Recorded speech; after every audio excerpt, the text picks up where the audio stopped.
Changed 42 a.m., March 8, 2014. Clear sky, moonless night over Kuala Lumpur. At Gate C1 of the satellite terminal, a Malaysia Airlines Boeing 777 is being loaded with 49 tons of fuel. 227 passengers board calmly, never imagining they're about to become part of aviation history's greatest mystery. In just minutes, Captain Zahari Ahmad Shah will push the Rolls-Royce engines to takeoff power. 80 knots, 100 knots, 120 knots. V1. Rotate. The aircraft lifts off normally, headed for Beijing, but in exactly 40 minutes, this Boeing 777 with 239 souls on board will simply vanish from the face of the earth, and the captain has just seconds to execute each step of what may be the most meticulously calculated plan in commercial aviation history. How is it even possible for a modern aircraft carrying 239 people to simply evaporate into thin air? Why did all communication systems fail at the exact moment of handoff between controllers? Who switched off the transponder, ACARS, and SATCOM in perfect sequence? What explains the simulated route on the captain's home computer 1 month earlier, following the exact same path? Will anyone survive what's about to unfold tonight? This is another story about warning signs ignored for years, where every small detail tells a different story than the one we want to believe. I'm Captain Peter Mercer. What you're about to hear isn't conspiracy theory or speculation. It's the most plausible story of flight MH370, told from the point of view of a pilot who understands every system, every procedure, every decision made that night. Welcome aboard, Kuala Lumpur, Malaysia. Kuala Lumpur International Airport, one of Southeast Asia's major hubs, handling over 60 million passengers annually. Friday night turning into Saturday, March 7th to 8th, 2014. The monsoon season was coming to an end, bringing calmer conditions to the region. Clear sky, unlimited visibility, light winds, perfect conditions for flying. At Gate C1, a Boeing 777-200ER, registration 9M-MRO, Malaysia Airlines, was being prepared for flight MH370 bound for Beijing. This aircraft had 11 years of operation, delivered new to the company in 2002. Impeccable maintenance, clean history. On board 227 passengers from 14 different nationalities, 152 of them Chinese, and 12 crew members, 2 pilots and 10 flight attendants. 6-hour flight, 2,700 nautical miles, direct route over the South China Sea. And here, my friend, pay very close attention. In that night's technical logbook there was a specific entry. An engineer noted, "Crew oxygen system refilled to 1,800 psi. That's enough oxygen for 2 pilots for 13 hours, or for 1 pilot alone for 27 hours. Remember this. You'll see why in a sec. Now let me introduce you to who was in command. First Officer Fariq Abdul Hamid, 27 years old. This was a special flight for him. His last training flight on the Boeing 777 before being certified. 7 years with Malaysia Airlines. Previous experience on Boeing 737 and Airbus A330. Evaluations always above average. Young, competent, with his whole career ahead of him.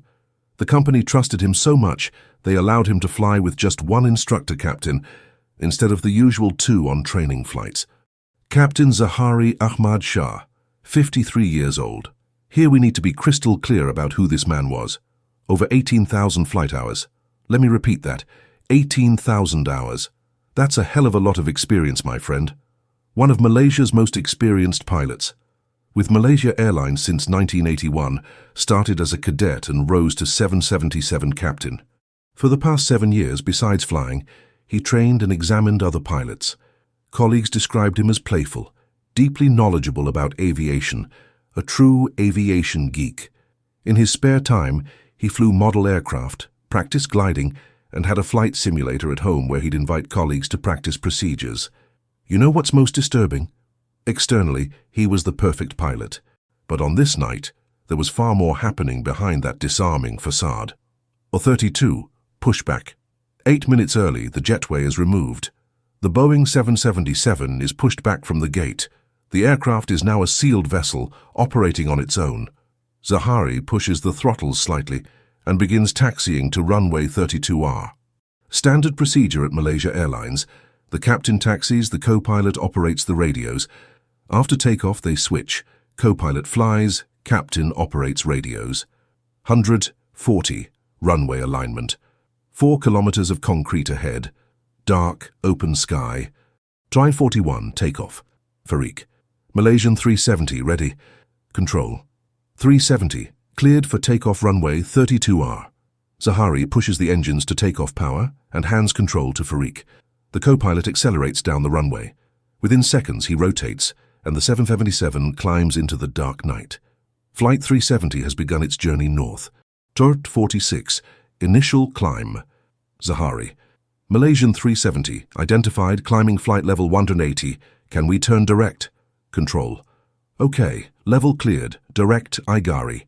Igari, remember that name.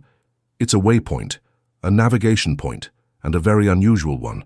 It's one of the few points on the planet surrounded by 5 different airspaces: Malaysia, Thailand, Cambodia, Vietnam, and Singapore. This fact is going to have a chilling importance in what comes next. 01.01, cruise level. Control, 370, climb and maintain flight level 350. The aircraft reaches 35,000 feet, its cruise level. Everything absolutely normal so far. 01.07, Zahari makes a routine report. Malaysian 370, maintaining level 350. 01.13, he repeats the report. 370, maintaining level 350. Look, it wasn't necessary to repeat it. Could have been sleepiness, forgetfulness, anything. Nothing abnormal yet. 1.19, the critical moment. The aircraft approaches Igari. Malaysian control says, Malaysian 370, contact Ho Chi Minh 120.9. Good night. Zahari responds only, good night. Technically, he should have repeated the frequency, but experienced pilots who know the airspace well sometimes don't repeat. No big deal. What's strange is what happens in the next few seconds. 1.19.30, isolation. Now pay attention. Seconds after saying good night, Captain Zahari asks Farik to go to the galley and get coffee for both of them. 5 hours of night flying ahead. A dose of caffeine would be good. The co-pilot obediently goes to the forward galley and closes the cockpit door behind him. Normally, the cabin crew would bring the coffee. But Farik wasn't going to question the man who controlled his career. Alone now in the cockpit, sitting in the warmth of that silent flight deck, was a man who'd been rehearsing this night for over a month. Every step, every movement had been planned with extreme precision. It had to be this way, because Zahari was attempting the impossible: make one of the world's largest and most modern jets disappear from the face of the earth. Locked behind the bulletproof door, ironically designed to keep hijackers out, he could now execute the plan without interruption. Zahari grabbed a warm sweater from the flight bag behind his seat and put it on. He was going to need it soon. He chose this exact moment because for these precious minutes, nobody on the ground expected to hear from the aircraft. Malaysian controllers had handed the flight to Vietnam, and Vietnamese controllers were busy with aircraft already in their airspace. To Vietnam, it would still be a few minutes before the 370 made contact. For these precious moments, Flight 370 was in limbo. Nobody in the world was paying attention. 1.20, disappearing from secondary radar. The first step to making the plane disappear was taking it off radar. For that, he needed to turn off the transponder, but he wasn't going to do it immediately. If he did it before reaching Igari, Malaysian control might notice it vanishing from their screens.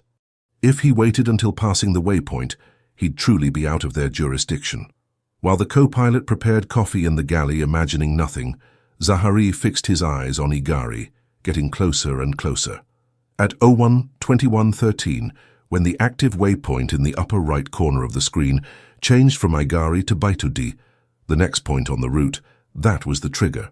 At that exact moment, Zahari switched off the transponder. Flight 370 disappeared from radar screens in Malaysia, Vietnam, Thailand, and Cambodia. Step 1 complete. But unknowingly, Zahari left a clue, the first of several clues he'd leave over the next few hours, and which would take years to be discovered. The 777's transponder basically has 3 positions: completely off, where no information is transmitted; altitude off, where only position but not altitude is transmitted; and fully on. For a fraction of a second, when Zahari turned the knob to completely off, it passed through the altitude off position. In that revealing fraction of a second, ground stations received the aircraft's position while altitude read 0. This wouldn't happen if the aircraft had suffered a massive electrical failure. If that were the case, all data would have been lost at once. This brief partial loss of transponder data suggests someone in the cockpit was manually turning that knob to the off position. But this clue wouldn't be discovered for a long time. 121. Disabling ACARS. The aircraft continued turning toward Baitod, but there was still a problem. Turning off the transponder made the plane invisible to controllers, but Malaysia Airlines still knew the plane was in the air. That's because the 777 has ACARS, Aircraft Communications Addressing and Reporting System. It sends aircraft status reports to the company via satellite every 30 minutes. Zahari knew he couldn't truly disappear while ACARS was working. But turning off ACARS wouldn't be as easy as turning off the transponder. If he turned it off the normal way, it would send a message to the ground saying it was being shut down. Not cool if your mission is to disappear without a trace. To truly disappear, the captain needed to do something far more drastic, essentially pull the plug from the socket, so ACARS would go dark immediately without sending that revealing message. To do this, Zahari reached up to the overhead panel and, using 2 fingers, switched off both engine electrical generators. This instantly cut electrical supply to a bunch of aircraft systems, including the satellite communication system that ACARS uses. Now there was no way for anyone on the ground to receive information from the aircraft. Just to be sure, he went into the flight management computer menu and unchecked the 2 ways ACARS can communicate: SATCOM and VHF radio. Turning off SATCOM had another essential benefit for the next step. It meant the satellite phone in the passenger cabin and the messaging system in the entertainment systems wouldn't work anymore. All lines of communication between Flight 370 and the outside world had been cut.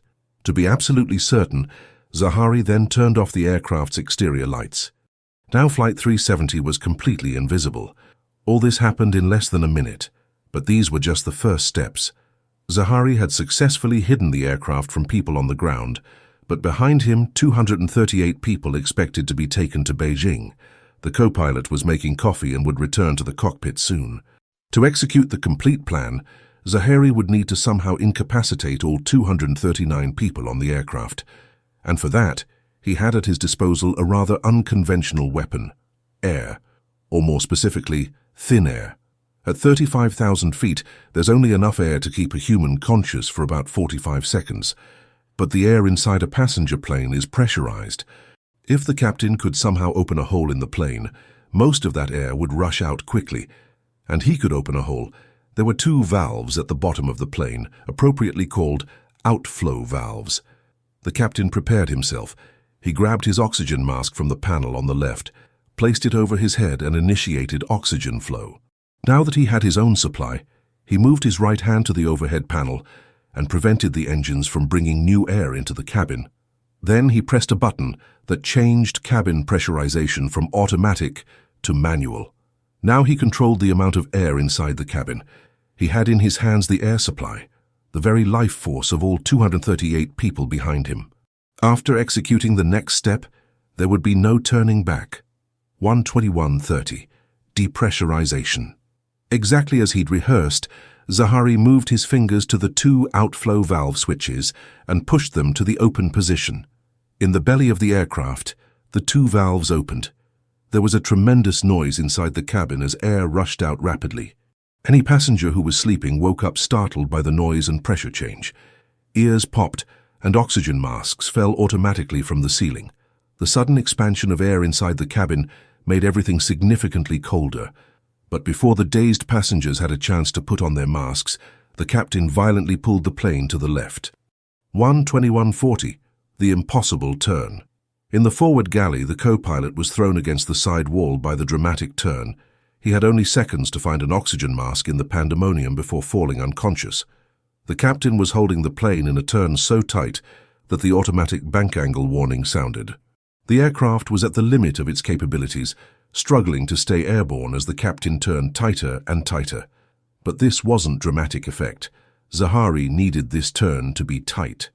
He was right next to Thai airspace, and the last thing he wanted was to enter an airspace without authorization. Because even though he'd turned off the transponder, there was still a way to be detected: primary radar. Let me explain this to you.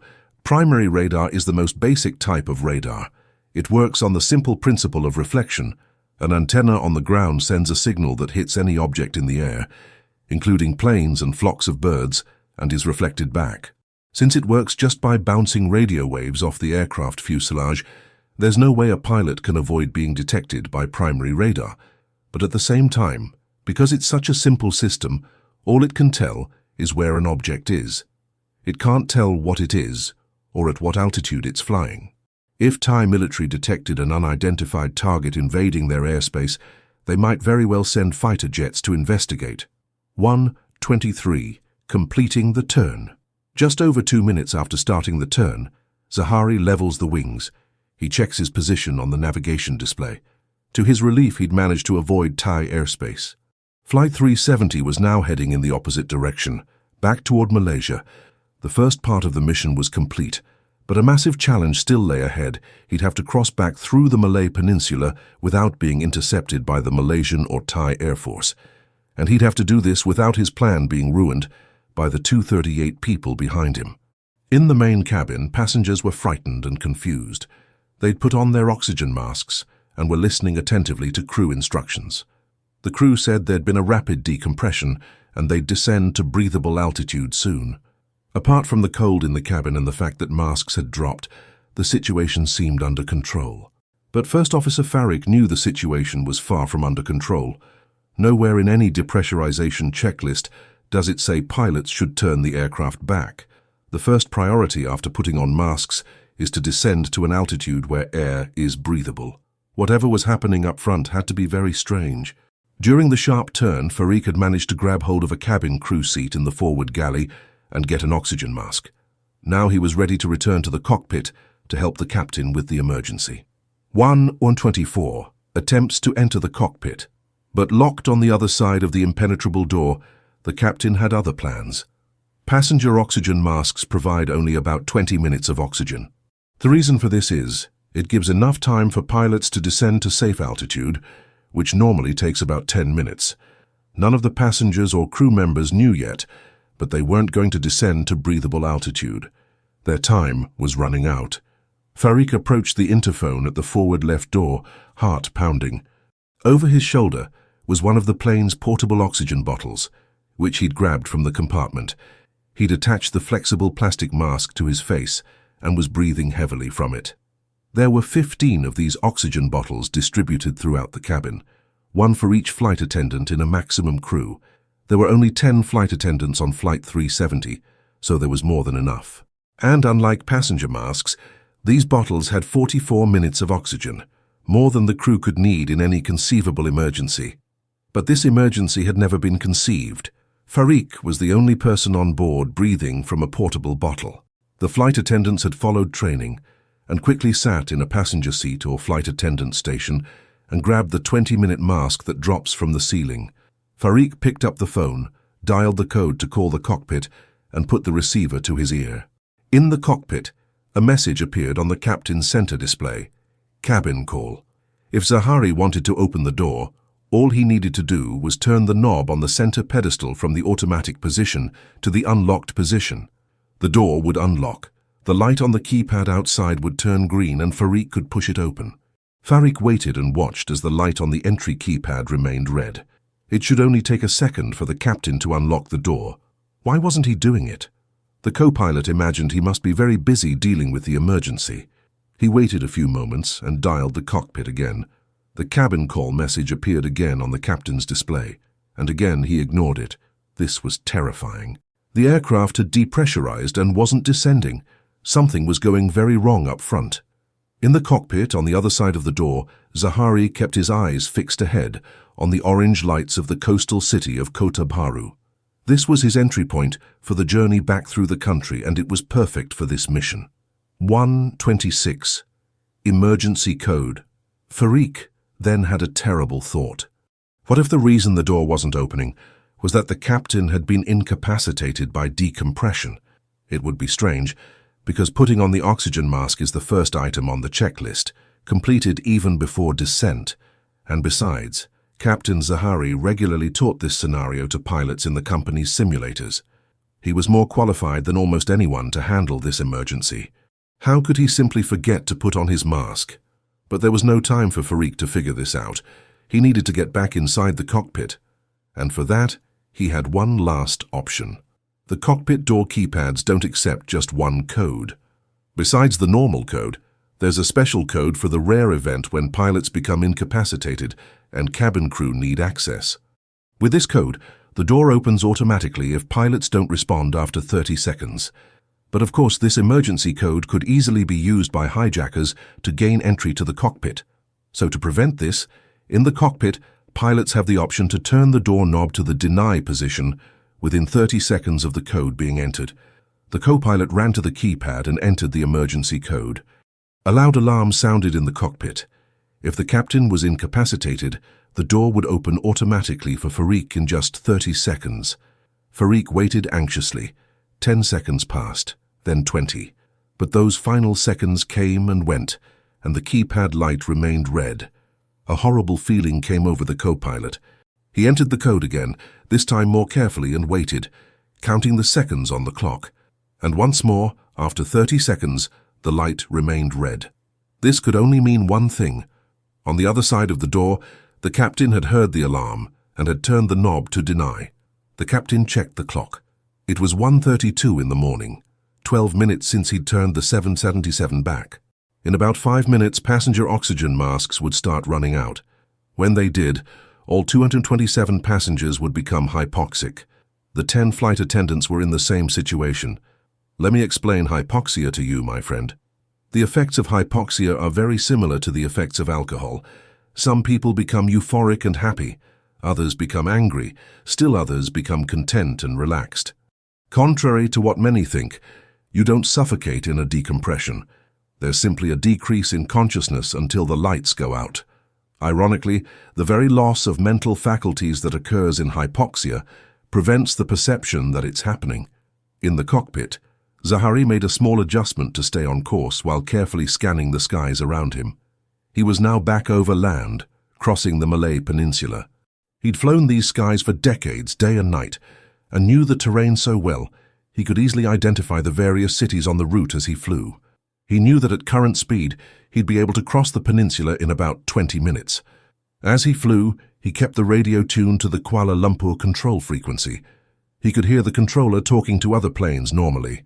At least for now, it was business as usual in Malaysia. In Ho Chi Minh, however, controllers had noticed something strange. The Malaysia Airlines flight from Kuala Lumpur, Flight 370, hadn't made contact. It wasn't super concerning. Sometimes it takes a few minutes for pilots to check in.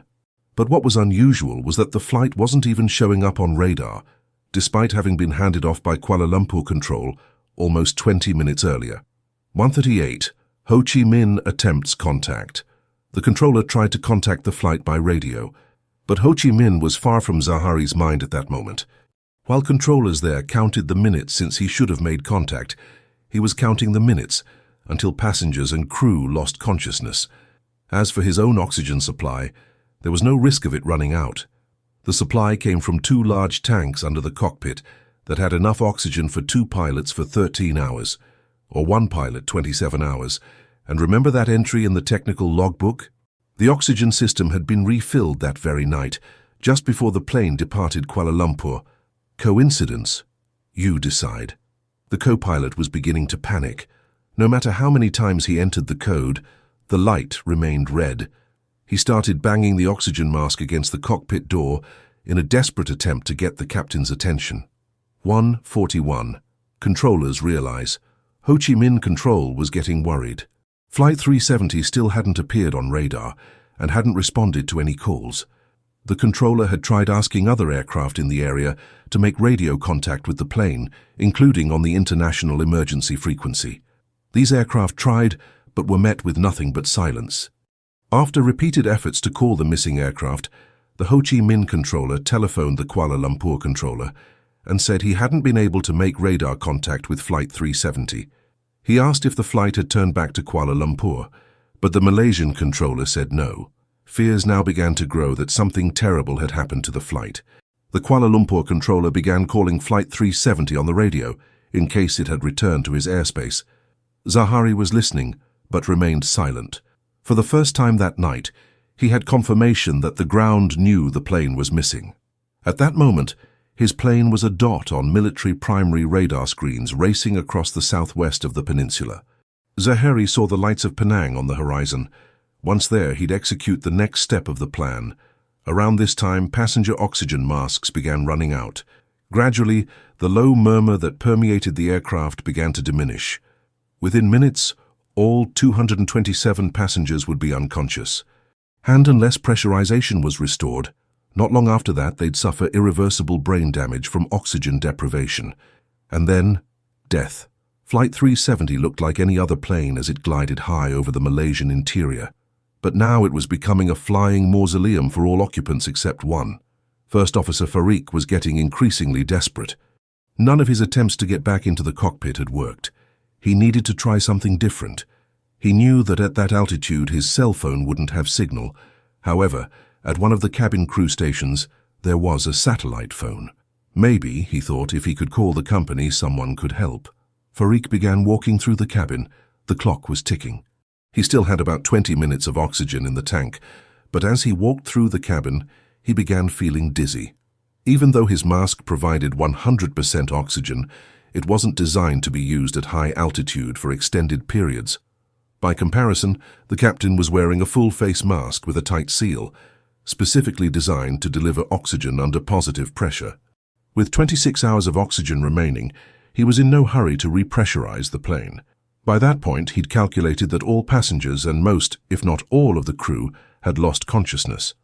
On the lower center monitor, he could see the co-pilot via CCTV walking slowly from the door back to the main cabin. Now at the other end of the Malay Peninsula, Zahari had reached the next important step of the plan. Ahead of him was the Indonesian island of Sumatra. To Zahari, this was an impenetrable wall. There were primary radar facilities all over the island, and there was no guarantee the Indonesians would be as lax about an unidentified aircraft as the Malaysians had been. If he wanted to escape, he had to completely avoid Indonesian airspace. So for the next part of the plan, he'd need to turn right and fly through the Strait of Malacca. This way, he'd remain within Malaysian airspace until out of primary radar range. Far below him, to the right, was the island of Penang. He'd grown up on this island, and now he'd fly over it one last time. 052, the turn over Penang. Zahari turned the heading selector on the autopilot, and the aircraft began a slow, wide turn to the right. Meanwhile, the co-pilot held his cell phone against a passenger window and desperately tried to make a call. His attempts to use the satellite phone on board had proven useless. He didn't know it, but SATCOM had been turned off by the captain. Farik could see the distinctive island of Penang below, along with its airport where he'd flown many times. It was the first time since leaving the cockpit that he had a clear idea of where the aircraft was. Normally, cell phones can't get signal at the speeds and altitudes that airliners fly. But with the plane in a turn, its distance from the cell tower in Penang remained approximately constant. So, for a few brief seconds, the co-pilot's cell phone, an iPhone 5, connected with the ground station in Penang. But far from being able to make a call, all Farik got was a brief and fleeting signal bar at the top of the screen. For a few seconds, the cell tower registered a signal indicating the phone was on, but nothing more. When the signal bar disappeared, Farik knew he'd truly exhausted all options. Barely able to stand from hypoxia and exhaustion, he made his way back to the cockpit door. Still in complete control, the captain leveled on a northwest heading. Some have suggested this turn at Penang was Zahari, giving a final farewell to his hometown. However, this is unlikely. For starters, the turn began after the plane passed the island, so it wasn't really a turn around it. And besides, the turn was too gentle for the captain to have been able to see the island anyway. Sentimentality had no place in the cockpit of Flight 370. What mattered was the mission, and the mission was far from over. 1:55, Malaysia Airlines discovers. It had been about 35 minutes since Zahari depressurized the plane and turned back over the Malay Peninsula. He'd managed to cross the peninsula without being intercepted by fighter jets. But he still had a significant challenge ahead, because Malaysia Airlines had just discovered something was wrong with Flight 370, At Kuala Lumpur radar control, the duty supervisor telephoned Malaysia Airlines dispatch center saying Ho Chi Minh hadn't been able to contact Flight 370 or see it on radar. The Malaysia Airlines dispatcher checked the company's online flight tracking system to locate the flight on the map. It showed Flight 370 in Cambodian airspace. Of course, in reality, Flight 370 wasn't anywhere near Cambodia. What the dispatcher didn't know was that this flight tracking system didn't use live information from the aircraft to update its position. It simply projected its last known position into the future.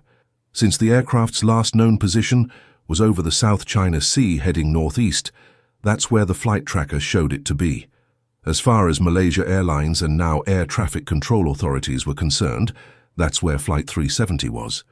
They had no idea that at that exact moment, the aircraft was hundreds of kilometers to the southwest, in Malaysian airspace, racing through the Strait of Malacca.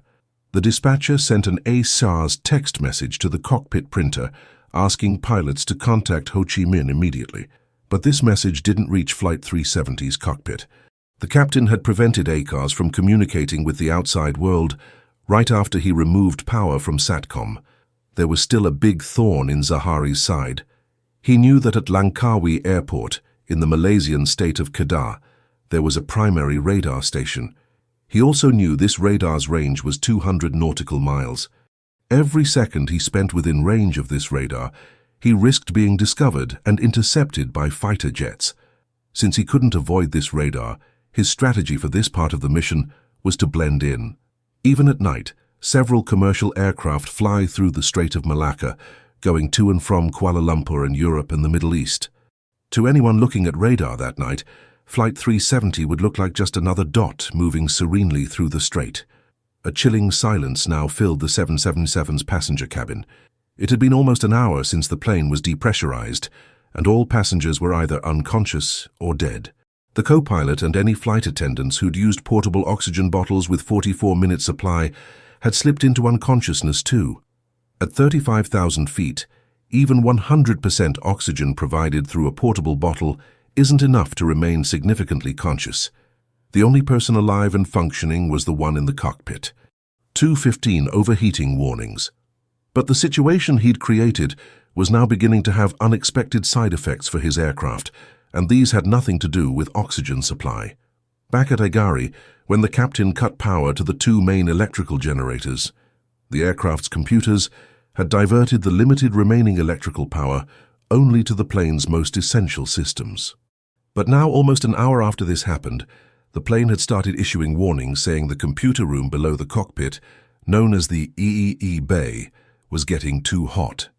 Its cooling fans were one of the things that had lost power when the main electrical generators were shut down. Zahari had no idea what would happen if the computers that powered his cockpit displays and the aircraft's massively complicated systems overheated. According to his checklists, the minimum that would happen was his screens would start going blank. Without them, he wouldn't be able to complete the mission. He had to restore power to the cooling fans. Flight 370 was approaching the edge of Langkawi's primary radar. After that, Zahari would be free, totally invisible to the outside world. He decided that once out of radar range, he'd be safe. Only then would he restore full electrical functionality to the plane. 2:22, end of radar range. Shortly after 02:22 that morning, Flight 370 slipped out of radar in Langkawi. Now truly the flight had vanished into darkness. Over 200 people on board were dead, but at that point, an hour after turning back at Agari, barely a dozen people in the world even knew the plane was missing. Zahari had been listening to air traffic control on the radio, and there were no signs of fighter jets being sent to intercept the plane. As it would turn out, military radar operators wouldn't even notice the flight on their screens until they played back a recording of them the next day. Safe beyond radar range, and certain he was the only one still alive on board, Zahari could now restore full electrical power to the aircraft.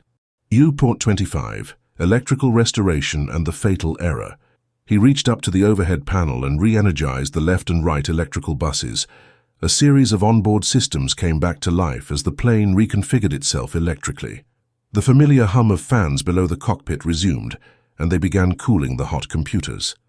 Zahari had succeeded. He'd done the impossible and made a 777 disappear into the night, never to be seen again. It would be morning before anyone started looking for the aircraft, and they'd start looking in the only logical place, the South China Sea, where the flight had disappeared from secondary radar. The sensible conclusion for rescuers, given that the plane had disappeared suddenly and without sending a distress signal, would be that a bomb or catastrophic structural failure had brought down the aircraft.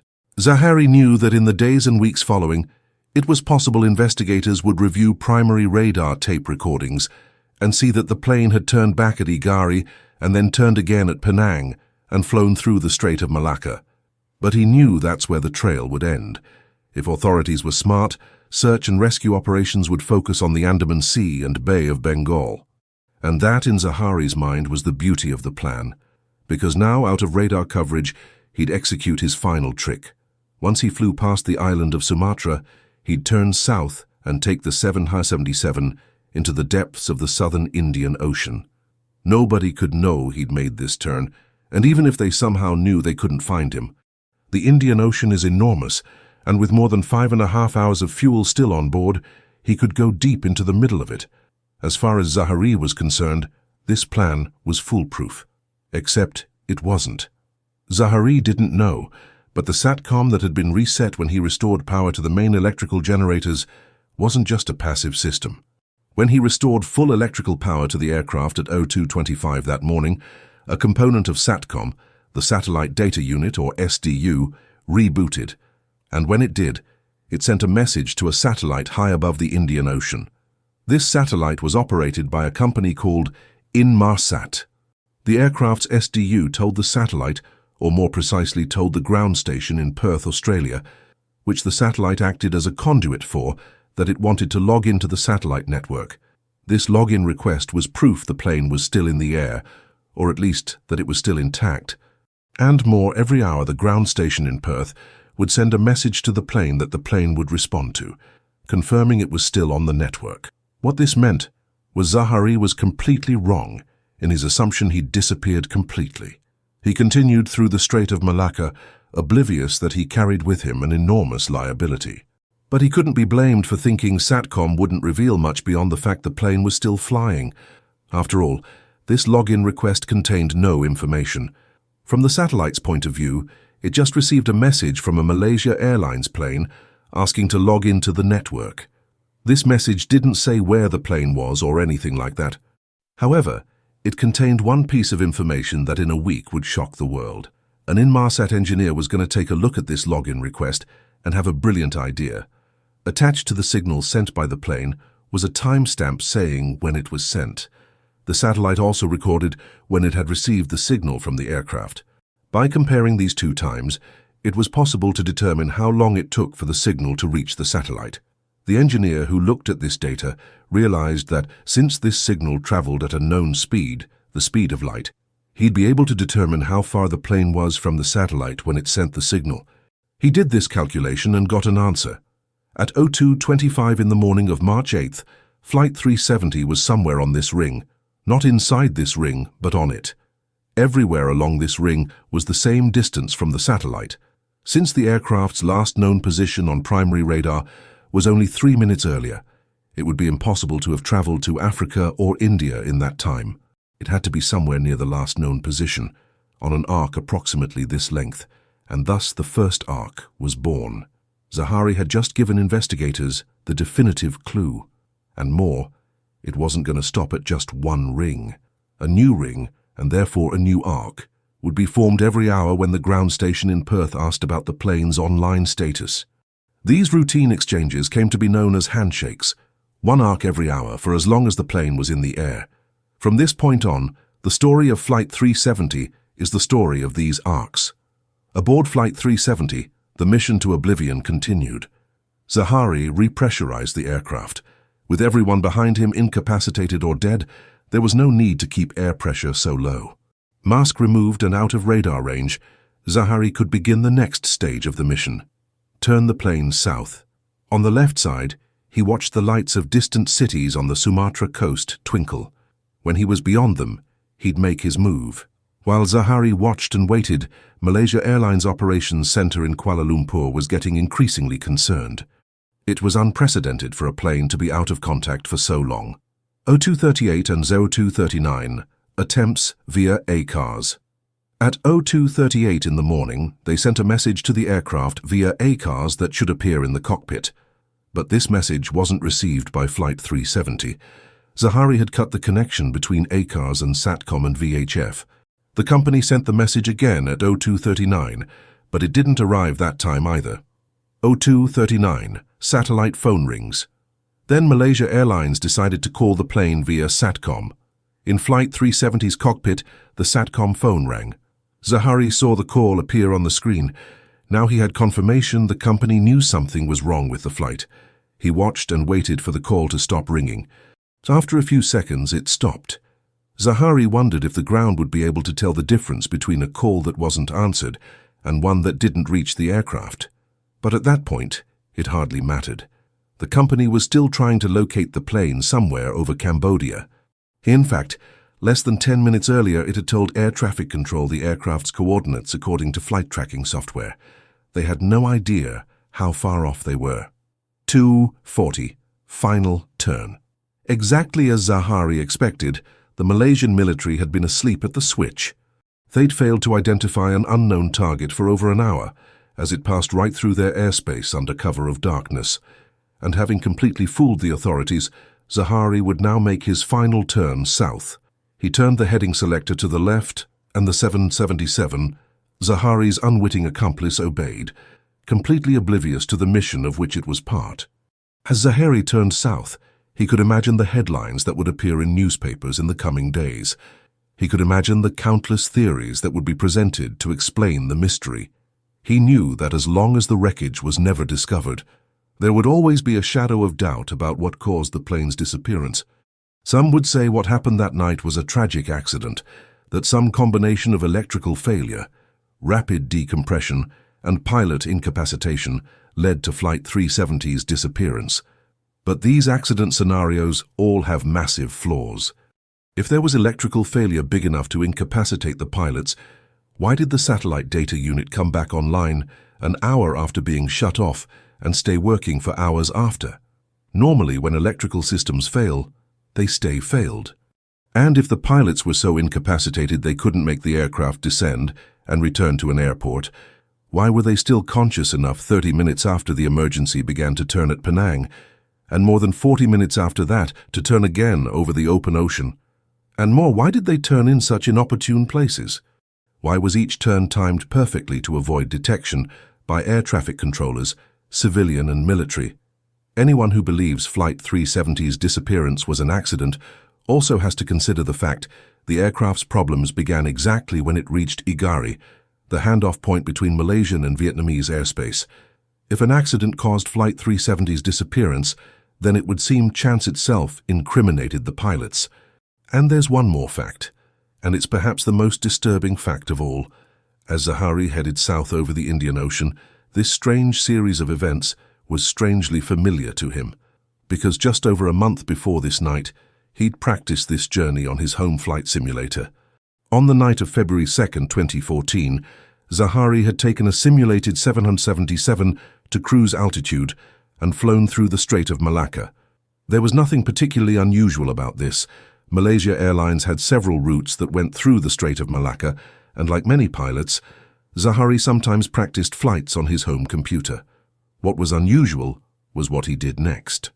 Once Zahari reached the end of the Strait of Malacca, he turned the plane south and then used the flight simulator's map function to drag it into the depths of the southern Indian Ocean.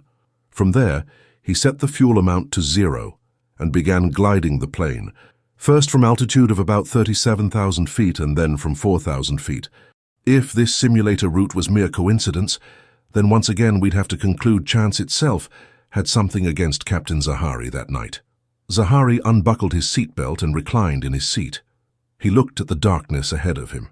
For thousands of miles there was nothing but dark, deep ocean, some of the deepest oceans in the world, in fact, and the most isolated. Almost no shipping routes crossed the southern Indian Ocean. It was the dead of night on March 8, 2014, but this date hadn't been Zahari's first choice. On February 3rd, when he used the flight simulator to fly to the southern Indian Ocean, he'd set the date in the simulator as February 21st. And here comes another incredible coincidence. On February 21st, Zahari was scheduled to fly Flight 370 to Beijing. That date was his first choice. On the day before the flight, February 20th, Zahari deleted the flight simulator from his home computer and disconnected the hard drive where it had been stored. But February 21st came and went, and Zahari operated Flight 370 to Beijing normally. The more than 200 people on that plane had a narrow escape. The passengers on the March 8th flight weren't so lucky. An hour since Malaysia Airlines had called Flight 370 via satellite phone, the ground station in Perth initiated another handshake with the aircraft via satellite. The second arc was formed. In Flight 370's cockpit, hundreds of miles to the south, Zahari turned the altitude selector on the autopilot and put the plane in a climb. The higher he flew, the less fuel he'd use, and the deeper into the ocean he could go. He knew if he crashed far enough into the middle of the ocean, the crash site would never be found. Any debris that floated on the surface would take months, even years, to be carried to the shores of Africa and Australia. Maybe investigators would piece together an approximate picture of what happened, but without concrete evidence, his family and friends would be spared the shame of knowing for sure what he'd done. There would always be a shadow of doubt about what had happened. Out there in the middle of the southern Indian Ocean, Zahari was now perhaps the most isolated person on the planet. For miles in every direction there wasn't a single human life. No islands, no planes, no boats. Now, even though the aircraft still had hours of fuel on board, there was no longer any reason for him to be part of this mission. He'd executed his tasks exactly as he'd practiced for weeks. With the turn south complete and autopilot keeping the plane on course to the middle of the southern Indian Ocean, his presence on board was now superfluous. Approximately 02:45, Zahari departs. He would now slip into the night. For the second time that night, Zahari opened the outflow valves. Only this time he didn't put on his oxygen mask. Within seconds he was breathing thin air at 40,000 feet. His thinking slowed, his senses dulled, and moments later, the lights went out. Flight 370 was now a ghost plane, whispering over the dark, open ocean. As hours passed, the satellite data unit on board continued its hourly handshakes with the ground station in Perth. It was early morning in Beijing, and controllers expected to see a Malaysian 777 on final approach to the runway. Its scheduled arrival time was 06:30, but that time came and went, and still no plane appeared on the horizon. Families waiting for their loved ones to arrive were informed the flight was delayed. Meanwhile, search and rescue efforts began in the South China Sea. With no contact for hours, rescuers feared the worst. They had no idea as they searched how absurd the situation truly was. At that exact moment, the aircraft was still in the air, only it was thousands of miles to the south, and everyone on board was already dead. 6:30. Malaysia Airlines declares disappearance. Shortly before 7:30 that morning, Malaysia Airlines issued a press release announcing the flight was missing, and they were working with search and rescue authorities to find the plane. The world now knew a Malaysia Airlines flight had crashed. What nobody knew, and what nobody could have known, was the aircraft was still very much in the air, still making its way south on autopilot. As the sun rose over the southern Indian Ocean, an hour after the last satellite phone call to the plane, the ground station in Perth initiated another handshake with the aircraft, creating the sixth ring and therefore the sixth arc. Morning sunlight now streamed through the windows of the empty plane, sole witness to the silent horror that had unfolded hours ago. The scene on board was still frozen like a photograph, capturing a moment from hours ago and frozen in time since then. Nothing on board had moved since that moment, but this chilling serenity would soon be shattered. All the pent-up violence that had been obscured by Zahari's modus operandi would now be unleashed at once. 8:19. Fuel exhaustion. Shortly after 08 Wu that morning, the right engine ran out of fuel. To compensate, the left engine went to maximum power. With this, the 777 began a gentle turn to the right. A few minutes later, the left engine also flamed out. The autopilot and auto-throttle disconnected. The cockpit instruments went dark, deprived of power. Devoid of power and electricity, Flight 370 was now at the mercy of aerodynamics. The plane began to decelerate and descend. It was the beginning of the end. Except the aircraft had one final trick up its sleeve. On the 777, some fuel is reserved for the auxiliary power unit, the APU, in case both engines flame out. The APU is a small gas turbine in the tail of the aircraft. It doesn't produce thrust, but provides the plane with limited electrical and hydraulic power in the event of dual-engine failure. It starts automatically and provides enough power to ensure the aircraft remains controllable. But without pilots at the controls, this was of no use. 8/19/29, the seventh and final arc. Except on this morning, this 777 feature would leave an incredible clue for investigators. The APU started automatically using the small amount of fuel still in the tanks. When it was running, electrical power was restored to the aircraft, bringing some instruments and systems back online. One of the systems to which power was restored was the satellite data unit. It sent a signal to the satellite above the Indian Ocean, just like the one it had sent almost 6 hours earlier, asking to log into the satellite network. This signal created a final ring and therefore a final arc, the infamous seventh arc. If the APU hadn't been automatically restarted, this signal would never have been sent, and we'd never know where the plane ran out of fuel. This signal was different from the others that had been sent over the Indian Ocean because it wasn't a handshake initiated by the ground station in Perth, but a login request initiated by the aircraft itself. Zahari couldn't have known this arc would be created, virtually confirming the plane's location in its final minutes. 8/19/37, rate of descent analysis. But that's not where the story ends, because as it happened, there was one more thing that could be inferred from the signals sent to the satellite by SATCOM. As Flight 370's satellite data unit came online, multiple aircraft systems took turns logging into the satellite network, each sending a signal within a few minutes of each other. When engineers analyzed the frequency of these signals from the seventh arc, they found something strange. They were at a lower frequency than all previous signals. After eliminating several possibilities, what remained was a clear answer. When Flight 370 sent these signals to the satellite, it was descending away from the satellite, stretching the radio wave as it was being transmitted. This caused the satellite to receive a signal of lower frequency, but investigators didn't stop there. By precisely comparing the normal frequency of signals the aircraft had sent previously with the frequency of signals received from the plane at the seventh arc, investigators could determine approximately how fast the plane was descending when it sent these signals. At 08/19/29, Flight 370 was descending at a relatively normal rate of about 4,000 feet per minute. This is steeper than a plane would normally descend, but was within what's expected for normal flight. However, just 8 seconds later, when it sent another signal, the aircraft was screaming toward the ocean at an incredible rate of approximately 15,000 feet per minute. This was about 10 times the normal descent rate, and well beyond anything an aircraft like the 777 would glide. Such an incredible rate of descent is consistent with the aircraft being in a tight turn, rolling on its side as it fell toward the ocean. 8/21/07, impact. As the plane approached supersonic speeds, some of the control surfaces on the wing, including the flaperon, began to vibrate before tearing away from the wing. Less than 2 minutes later, Flight 370 plunged into the ocean.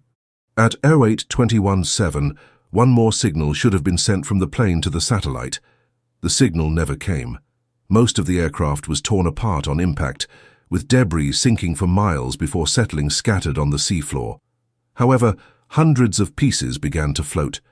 In the months and years that followed, these pieces were carried thousands of miles away to the shores of Madagascar, South Africa, Réunion and Tanzania, among other countries. More than 30 pieces of debris have been discovered to date, both from the interior and exterior of the aircraft. A flaperon from the right wing, the plastic frame of an onboard entertainment screen from a passenger seat back, section of cabin wall panel from the forward cabin. Many of these 30 pieces were recovered by one man, Blaine Gibson, which besides being a testament to his perseverance and dedication, indicates there are hundreds or even thousands of pieces still waiting to be discovered along the coasts of Africa and nearby islands, if only governments were willing to look. These pieces are the only concrete physical evidence showing the plane crashed in the southern Indian Ocean, and therefore that it flew south after passing Sumatra, and not north, as some people believed. In the years since the disappearance, search teams have conducted extensive underwater searches along the Seventh Arc, mapping more than 120,000 square kilometers of seafloor. But so far, the aircraft's wreckage hasn't been found. Today, almost 10 years since the aircraft disappeared, all searches have been called off pending new and credible information about the plane's final resting place. The question that remains, why? But there's still one final turn in the story of Flight 370. Let's say at some future date, maybe decades from now, we find the wreckage. Would that bring us closer to understanding why the plane crashed? The black boxes, if they still contain data, after what could be decades underwater, may not have recordings from the flight's final hours. That's because if the captain intended to hide the aircraft and his own culpability, he simply would have pulled circuit breakers for the cockpit voice recorder and flight data recorder right after asking the co-pilot to leave the cockpit. Nothing in the wreckage would point to his involvement. So, of course, such a discovery, blank black boxes, would be evidence in itself. But as always with MH370, the question lies in how that evidence should be interpreted. Those who favor accident scenarios would use this as additional evidence that massive electrical failure befell the aircraft. Those who think Zahari crashed the plane would use this as evidence he was responsible. When something seemingly impossible like the disappearance of a modern airliner happens, we naturally want the cause to be as big as the event itself. But in all probability, this wasn't a grand conspiracy by the CIA or Russians involving spies or classified technology, nor is it likely to have been the result of a series of highly improbable accidents. On the contrary, all evidence points to a unique and simple explanation: deliberate and premeditated action by a qualified pilot, with the intention of achieving an unthinkable but totally achievable goal: making an aircraft disappear. This video isn't the definitive account of what happened on Flight 370. Experts disagree on several important aspects of the flight, including whether there were turns after the plane went south, and whether Zahari was dead at the end as described here, or whether he glided the 777 for over 100 kilometers from the fuel exhaustion point and ditched on the ocean surface. These important questions haven't been resolved, and they have significant implications for where search efforts are directed. For this reason, unless new evidence is released by the Malaysian government, it's quite possible the most fruitful line of investigation will be to investigate the possible motives and beliefs of Zahari Ahmad Shah. He is overwhelmingly likely to be the cause of the plane's disappearance, and therefore understanding his mind may hold the key to finding Flight 370. It's an uncomfortable truth that as long as humans can fly passenger jets, humans can bring down passenger jets. No amount of tracking technology or cockpit procedures can prevent this. The rarity of such events is the only consolation for those of us who fly today. But that's of little help to the families of those who boarded Flight 370 on March 7, 2014. Aviation is built on layers of safety, protocols, redundancies. But in the end, my friend, it also depends on trust. Trust that those to whom we entrust hundreds of lives on a single flight are worthy of that trust. Flight MH370 reminds us that this trust, while essential, can never be absolute, and that aviation's deepest mysteries sometimes aren't in the systems or the technology, but in the human mind. If you enjoyed today's episode, hit that like button, subscribe to the channel, and turn on notifications so you don't miss the next flights. This is Captain Peter Mercer, and thanks for being my co-pilot on this journey through modern aviation's greatest mystery. See you on the next flight.